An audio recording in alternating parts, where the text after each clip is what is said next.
Good evening, ladies and gentlemen. As you probably know, my name's Ron, and I'm the father of the bride. And it is my privilege to make the first speech here tonight. Well, I sort of thought it was a privilege until I realised that I'm actually the warm-up act for the main speakers, which is the groom and the best man. So anyway, with that in mind, I'm going to try and be a little bit like Kylie Minogue, which is just short and entertaining.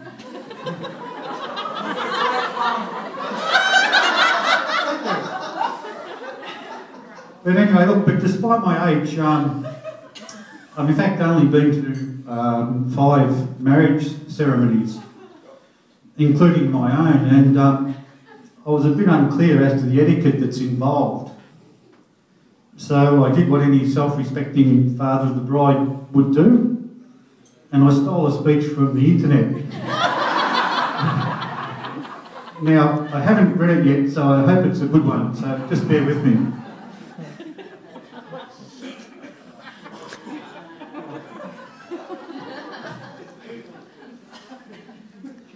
I'd like to begin by welcoming everybody here tonight.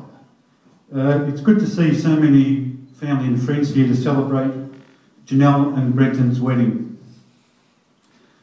I'd also like us to remember those from our respective families who have meant so much to us, but who sadly cannot be with us tonight.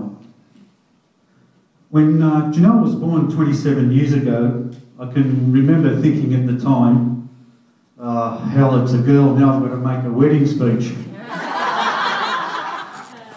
And I've worried about it ever since, but I guess now that the time has finally arrived.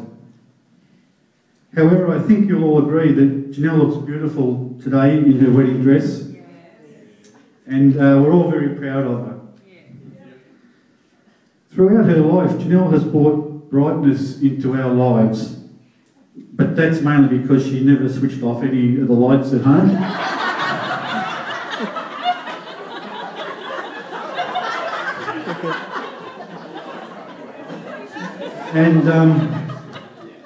And I can honestly say that while she was growing up, she was never really any bother, well, except between the ages of 3 and 26.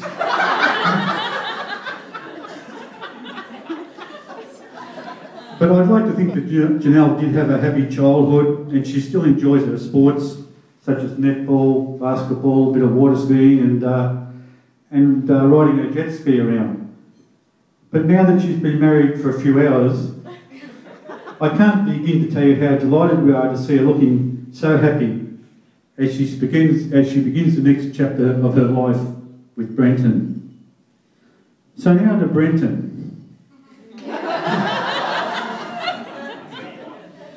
Look, we've known Brenton now for a number of years, and we are very pleased to welcome him into our family as our son-in-law. During the time that we've known Brenton, we've come to realise just how special he is to Janelle. You spelt special wrong, Janelle.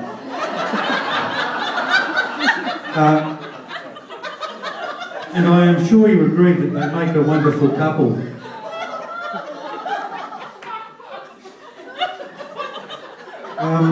Some of you may not know that Brenton chose the traditional way to ask me for my consent to the marriage.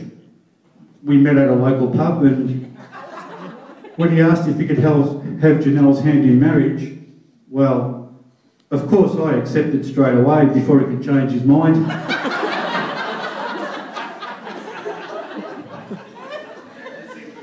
But now I think at this stage I'm supposed to give Brenton some father-in-law advice about Janelle, and also about surviving the trials of marriage. But as most men in this reception will know, this is pretty much an impossible task. I have to say, though, that when Janelle and Brenton exchanged their vows earlier, and Janelle said, "I do," I had cause to reflect that this was one of the few times I can remember her agreeing to do something without question.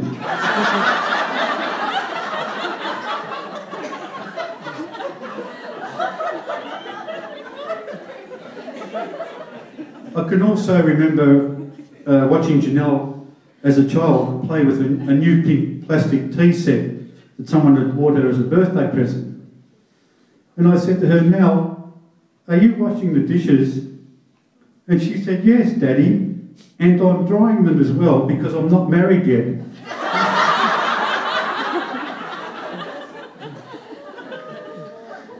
So Brenton, beware and remember that of all the labour-saving devices invented for women, none have been more successful than man.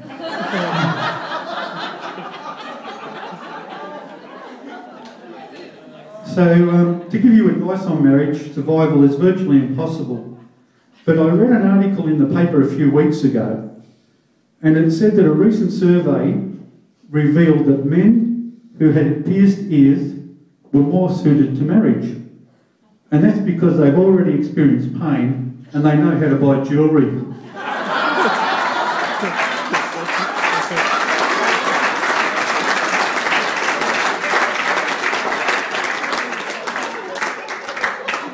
However, I wish you every success in your path ahead, and I'm sure that with a bit of give and take on both sides, you'll have a long and happy marriage.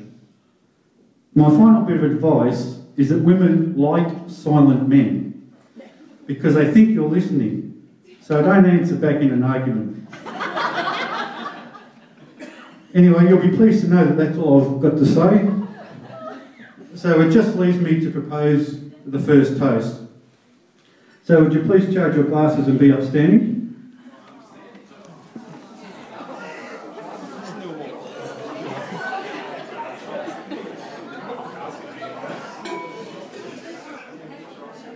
Ladies and gentlemen, family and friends, please raise your glasses and join me in wishing Janelle and Brenton every happiness for the future. Janelle and Brenton. Thank you.